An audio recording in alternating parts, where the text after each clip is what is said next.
Gets a turnover.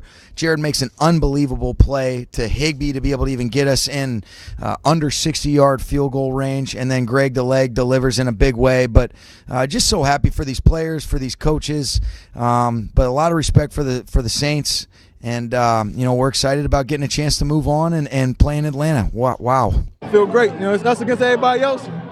We'll come back. We owed them. They got us last time, but we got them when it counted. So that's what all that matters. I'll remember this season for the rest of my life, not just because we're going to the Super Bowl, but just because of the ups and downs, the negative talks, just the adversity we hit, everything that happened in L.A.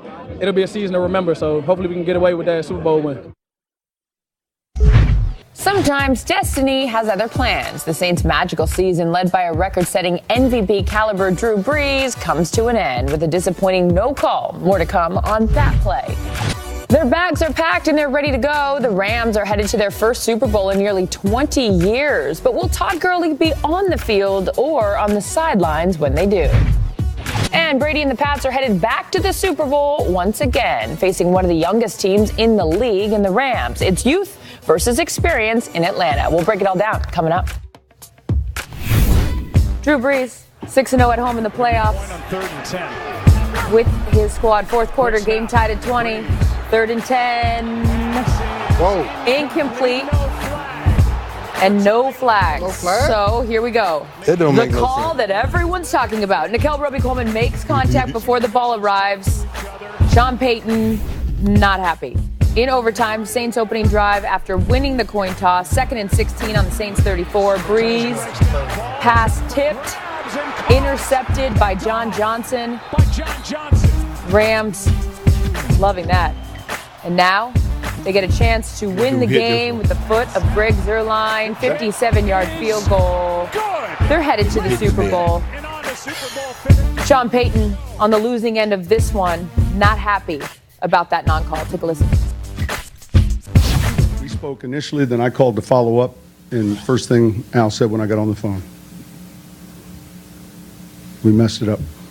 And but we go into these league meetings, and we sit as an ownership group, and we don't further evaluate the replay system. There's just too much at stake. And it's a hard job for those guys because it's happening fast. But I don't know if there was ever a more obvious pass interference call that, here it is, the NFC Championship game. So, tough one to swallow. Being that it happened right there in front of, the person who would be the one making that call, and everyone in the stands and everyone watching at home on TV. And that makes it even more difficult. And yet, like I said, in the moment, all right, nothing we can do about it. It's on to the next play. When Coach Payton talked to the NFL, they said they blew the call on 2 counts, pass interference and helmet to helmet. Yeah. What do you think? You're playing in a game of such huge magnitude. How do you digest that? Yeah, exactly. So I guess after they say that, what do we ask them? So do you give us a rematch? Can we play them again next Sunday? Can we reset the clock? Because we weren't playing this game to end up like that. We prepared. It's all about preparation. We both have jobs. We come out there and you officiate and you got a job to do too. So you got to do your job. So, it hurts. We invested a lot into this, so it hurts, but I don't think they really care. So the league admits they got it wrong twice. Yeah, but what did they do? Nobody want to hear that? Yeah. Okay, so going back to Sean Payton's comment, has there ever been a more obvious non-call? It probably has been. We don't recall it. Yeah, but in a game of this magnitude. This is so recent. That play right there changed the whole outcome of the whole game, possibly the Super Bowl champion. I can't not believe this. Because it's going to be first and goal time. You had 2 ways, first and goal. You had 2 ways to call this. You could have called helmet to helmet or pass interference. Even though the game was over after you make this call, but sometimes you got to understand these officials are a lot like these players. You know how some defensive backs, man, let me go play a little tentative back here. I don't want to get beat. Right. The officials are saying, man, I don't want to be that one to throw that flag because that flag right there could determine the outcome of the game. Man, but I get it. Pass interference states that when the ball is in the air, you can't have any contact with the offender. And in this case, it was clear the ball is in the air.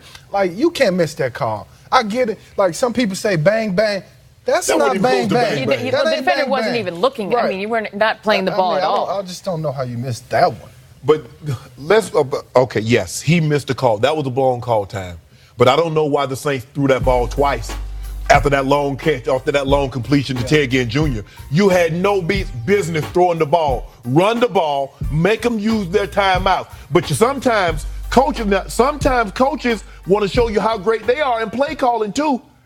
So you run the football, they got no timeouts, you kick a field goal, you're up 3, and now there's 40 seconds on the clock as opposed to a minute plus with them having timeout. What do they always say? Hindsight is what? It's a magnificent science. 2020. Just imagine if I could think about to be tomorrow confused and with the have it show. known already today, time what it's going to be. I don't even understand what you just Don't worry about it. All right, well, You just feeling good regardless with of that team, call, Brady.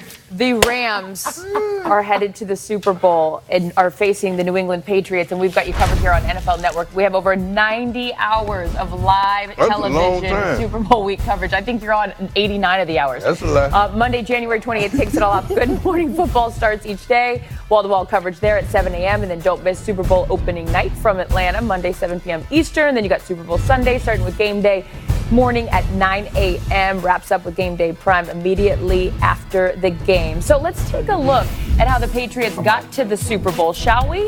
Yep. Do you want to have Shannon narrate this? He don't want to do that. Tom Brady showed even at age 41 he can still deliver. Became just the third player in NFL history to throw for 500 career touchdowns. Also showed he's got some wheels. He picked up his 1,000th career rush yard on the 6